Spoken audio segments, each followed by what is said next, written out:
Bueno, lo que vamos a hacer ahora es ver la última parte de esta unidad y vamos a empezar haciendo una comparación, una vez que ya vimos Kant, entre lo que sería un sistema ético antagónico a la propuesta de Kant, que viene de la mano de la ética de John Stuart Mill y es conocida como la ética utilitarista. John Stuart Mill nace en Londres en el año 1806 y muere en el año 1873. El antecedente de esta ética viene de parte del hedonismo, que es una propuesta que surge en Grecia y su principal representante es Epicuro. Lo que el eje de esta ética es considerar que todos los seres vivos huyen del dolor y buscan el placer. Entonces, la primera premisa que tiene esta ética es la de reconocer que el móvil del comportamiento humano y también del comportamiento animal es el placer. Entonces, la moral es ese tipo de saber que nos invita a perseguir la mayor felicidad del mayor número posible de seres vivos. Bien, a partir de la modernidad, esta posición es conocida como utilitarismo y, como les comentaba, viene de la mano de la ética de John Stuart Mill y utiliza justamente el criterio de la mayor felicidad del mayor número a la hora de definir cuándo un acto es moral o no. De esta manera, lo que define un acto moral, a diferencia del deontologismo, que sería la ética kantiana, es el resultado o la consecuencia de esa acción.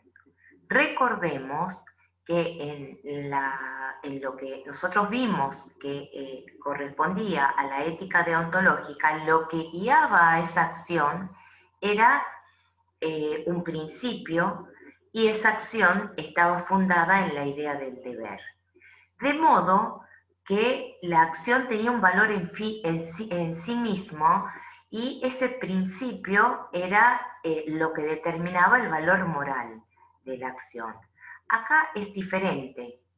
La acción toma valor en función del resultado o las consecuencias que vaya a tener en, digamos, el resultado que vaya a tener esa acción. Bueno, dicho esto, nosotros ahora lo que deberíamos ver, de acuerdo al punto del programa, es una especie de comparación entre la idea de ciudadanía en la antigüedad y además algunas consideraciones muy generales de la edad moderna, ya que vimos que Kant era un representante de la Ilustración. También vamos a ver algunas críticas a la modernidad.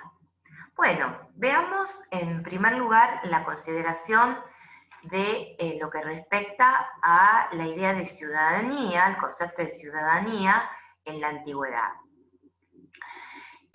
Recordemos que, digamos, la idea de ciudadanía tiene una impronta muy importante en Grecia en tanto ciudadano es el habitante de la polis. Este término hace referencia a una construcción política que es muy importante, digamos, considerar el papel que juega dentro de la consideración general. Porque la polis no es un concepto universal y abstracto para el ciudadano griego, específicamente el ciudadano ateniense, sino que está basada en un sistema más general de consideración de cómo es el orden de todo el universo. Y ese universo, para el mundo previo a la modernidad, o sea, a la antigüedad, es heterogéneo y es jerárquico. Fíjense ustedes que esa consideración de la heterogeneidad y la jerarquía que tiene el universo para el griego, donde va a haber dos órdenes, estará el mundo que está, el mundo sublunar y el mundo supralunar. El mundo sublunar es aquel mundo en donde nosotros habitamos, que abarca la esfera de lo que sería la Luna hasta la Tierra, y el mundo supralunar es el conocido como el mundo de las estrellas fijas, donde no hay cambio, a diferencia del mundo sublunar. Hablábamos de una jerarquía en el universo que también se va a repetir en esa construcción que es la polis. Fíjense ustedes que nosotros recibimos idea de la concepción de ciudadanía ateniense pensando en que es el origen de la democracia, que era el gobierno del pueblo, pero como ya les dije en otras clases, es siempre y cuando sea ateniense, sea varón, no sea un extranjero y no sea mujer. Fíjense ustedes que el estrecho vínculo que une al ciudadano ateniense de su polis es muy grande. La peor condena que puede tener un hombre en la época de la antigüedad es ser desterrado. Es peor aún que la condena a muerte. De modo que, digamos, en esa concepción en donde todo está ordenado jerárquicamente, la polis también existe por naturaleza. Para la consideración del griego es una de esas cosas naturales y el hombre, por lo tanto, es también por naturaleza un animal de la polis. No hay una escisión entre el hombre y el ciudadano ateniense y la polis. Son una unidad. Es un organismo natural que en sí misma le va a brindar una fundamentación a los individuos. Esto cambia en la modernidad, en donde, bueno, se ha conocido que, digamos, en la modernidad se dan distintas transformaciones, no solamente en el sistema económico, sino también en el régimen político, en donde hay un reemplazo de la nobleza por una nueva clase que va emergiendo, que es la burguesía. A ver, hay como una especie de suplantación de una clase que basa sus prerrogativas en privilegios naturales, en donde nadie cuestiona que haya algunos que sean superiores a otros, y eso en la modernidad va a ser fuertemente cuestionado. Pero el fundamento de ese elemento que viene a reemplazar otro orden según el texto que nosotros estamos viendo, diferencia, está diferenciado en base a un factor cuantitativo, que es el dinero, y que va a ser, digamos, el sustrato de esa nueva clase que emerge, que es la burguesía. Este cambio no solamente se da en el orden social y en el orden económico, sino también, y en el político obviamente, en donde, bueno, aparece la república, sino también en lo que respecta al conocimiento y a la consideración, por lo tanto, de lo que vaya a ser el universo. El universo de la ciencia moderna es muy diferente a la concepción que tiene el griego, porque el griego concibe diferente la naturaleza. Ahora está presente la idea de, a diferencia del griego, un universo que es infinito, que es homogéneo y que principalmente es accesible a través del cálculo. Esto viene de la mano de justamente la teoría de Galileo Galilei. Y lo más importante de todo es que da la posibilidad, y esto se va a refrendar después con el desarrollo de la ciencia, principalmente de la física, de que la naturaleza está escrita en un lenguaje matemático y puede ser interpretada no solamente a través de este lenguaje, sino también se pueden establecer generalizaciones, leyes sobre cómo actúa a través de la observación y el cálculo matemático. Bueno, otra de las nociones, y ahí van a venir las principales críticas después a la modernidad, va a ser, además de la transformación del concepto de naturaleza, un nuevo concepto que va a ir apareciendo, que es la concepción del sujeto. Recordemos que en la antigüedad no hay una escisión entre la comunidad y aquellos que la integran. En la modernidad esto se va a romper porque aparece, digamos, en primer lugar, la individualización, la determinación de una conciencia, por ejemplo, de la mano de René Descartes, del sujeto y del yo. Entonces pasamos de un mundo antiguo a un mundo medieval en donde, digamos, la conciencia está encorsetada, encerrada, protegida en una esfera que se denomina cosmos, y además, digamos, la existencia estaba integrada a un orden superior que preexistía inclusive al propio individuo, en donde irrumpe en la modernidad el concepto de subjetividad y el hombre, el individuo, va a tomar el papel que en algún momento toma el cosmos en la mentalidad griega y después el papel que toma una divinidad en la época medieval. Es ahora la conciencia, la razón humana, la que va a dar razón del mundo.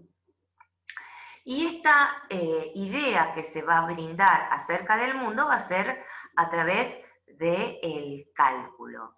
La razón, en ese sentido, para muchos que interpretan a esta modernidad, va a ser una razón instrumental.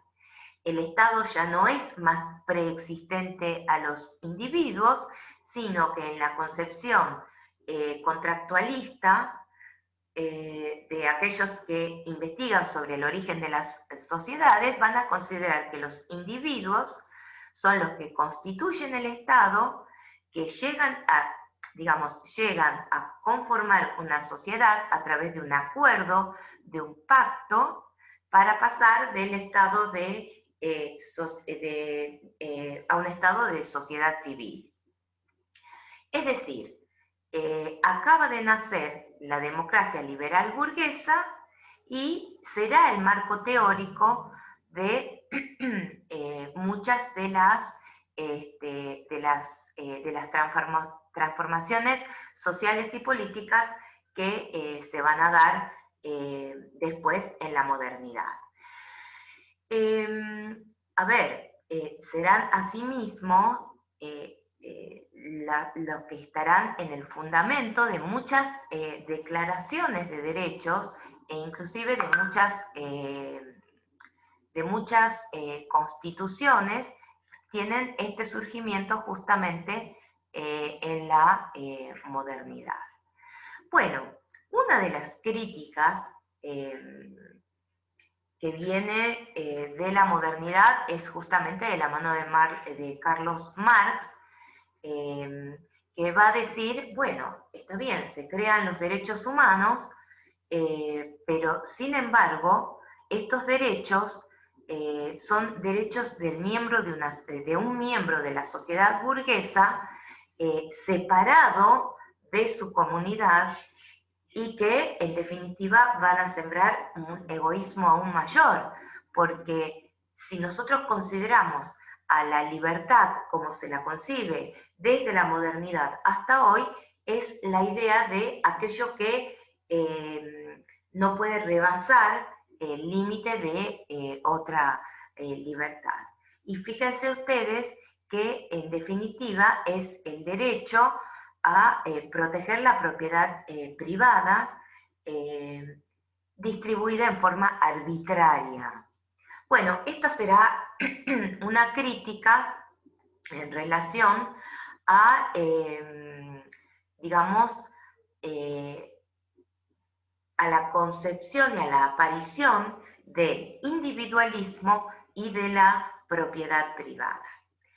Pero no va a ser el único que va a efectuar una crítica a las concepciones modernas de sujeto, de conciencia y de razón.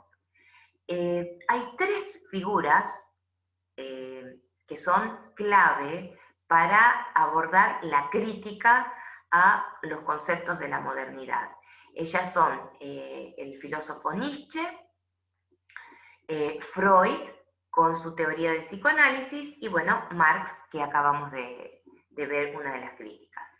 Bueno, en relación a Nietzsche, el concepto de sujeto, para Nietzsche, el concepto de sujeto que aparece desde la modernidad es una construcción. Él dirá, más aún, es una invención.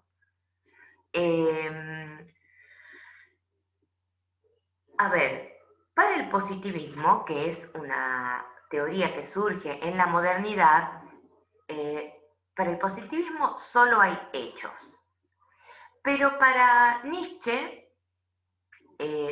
es mucho más profunda la cuestión, porque no se trata de un sujeto que capta un hecho, como podría ser considerado en la modernidad, sino que hay una interpretación, una construcción de eso que se está captando. Y fíjense ustedes, es tan profunda su crítica que va y cala profundo no solamente en el sujeto que conoce, sino en la concepción de la verdad. La verdad será para Nietzsche una construcción útil para la vida que nosotros realizamos. No tendrá una consideración objetiva, universal. Imagínense, esta idea de universalidad es una de los cimientos de la consideración de la razón moderna. Para Nietzsche, el hombre lo que hace es tratar de sobrevivir en un mundo, construye verdades para esto y a lo sumo podemos acceder a interpretaciones de esto. Y estas interpretaciones son elaboradas a través del lenguaje. El lenguaje lo que hace es construir conceptos, metáforas, y los conceptos, si nos ponemos a ver, no llegan a poder abarcar todo el dinamismo de la vida.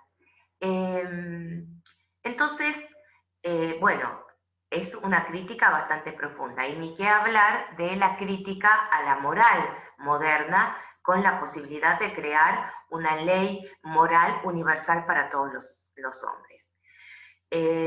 Bueno, además de Nietzsche, les decía, está la teoría de Freud, que le da un golpe mortal a la idea de conciencia que venía desde la modernidad, en el sentido de que la conciencia no es lo único, no es la única vida que tiene el aparato psíquico, sino que hay otra instancia que en realidad es la que determina la mayor parte de la vida de los individuos, que es el inconsciente.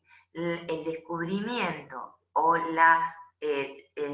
postular que nuestros actos no están solamente determinados por la conciencia, sino por el contrario, existen otras instancias de las cuales tenemos como la punta de un iceberg la idea de que aparece otra determinación mayor que la conciencia, que es el inconsciente, a través de los actos fallidos, de los lapsus, etc.